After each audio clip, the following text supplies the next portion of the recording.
Backstreet's back! Alright! Okay.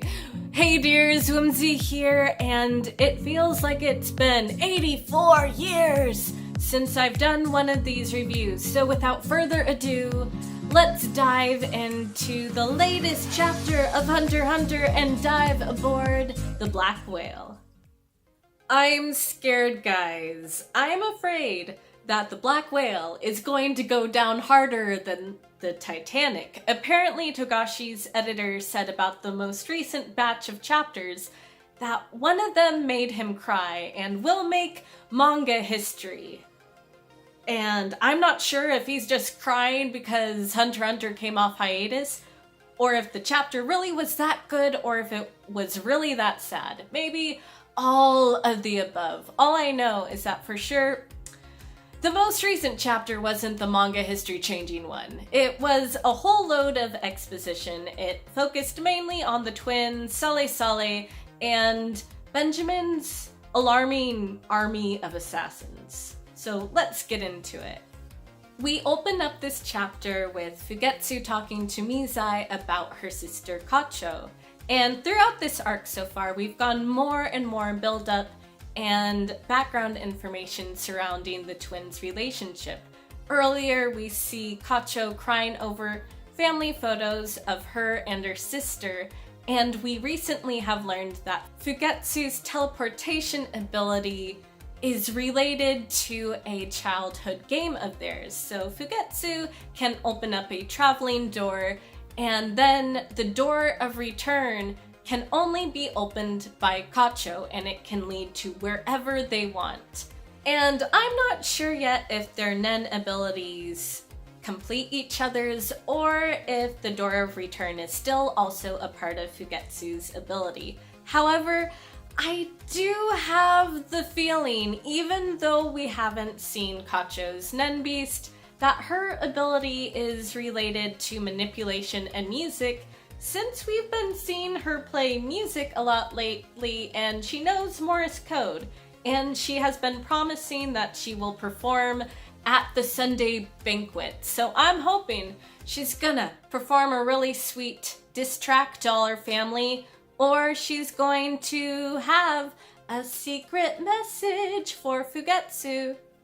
We do know that the twins are super close and that they are possibly trying to escape off the ship together. However, Melody has been recently ordered to keep Kacho under watch and to stop her if she tries to escape.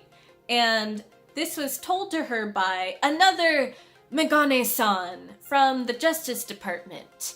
And he told her that he understands, again, the importance of words and how they can move people. And I think he understands that power because he himself is possibly being manipulated. I do not trust him and his shady glasses. So poor Melody here, she's in a tough spot trying to protect Fugetsu and Kacho. And in this chapter, I've gotta say, dang! Benjamin's on a roll. He's just ordering assassinations left and right now. He has a whole army of assassins hidden amongst the prince's bodyguard because he is in control of the Kaken army. Plus, if you include his Nen ability, he gains more abilities every time a member of his army dies. So he's just an almost unstoppable beast at this point. And besides Tierney, he is the prince I am most terrified of. And chapter 381 here focuses on two of Benjamin's assassins. So first we have Rihan, whose Nen ability is Predator. It allows him to create the ideal counterattack to a Nen ability based on his understanding of it. So here he creates this disgusting vor toad monster that devours Salé-salé's disco ball, smoke-infusing Nen Beast guardian. So now Salé-salé is left exposed.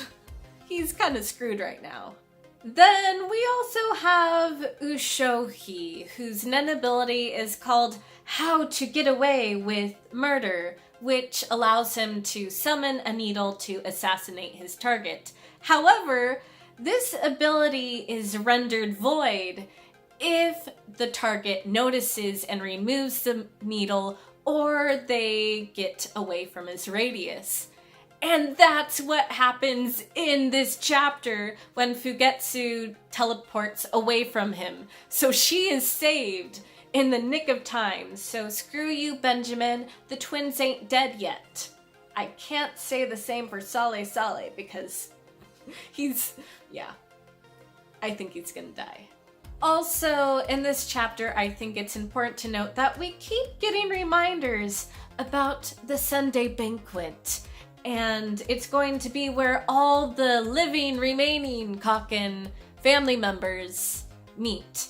And I think this is going to be one of the most awkward family dinners ever. And if the Red Wedding said anything, nothing says a party like murder. And I kind of want to pay to see Tsiorni and Benjamin just duke it out because those two brothers clearly love each other.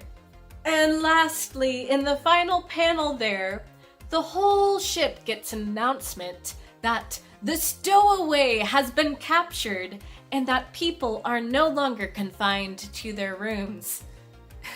And I have questions. Did they actually find a stowaway? And is that stowaway Hisoka?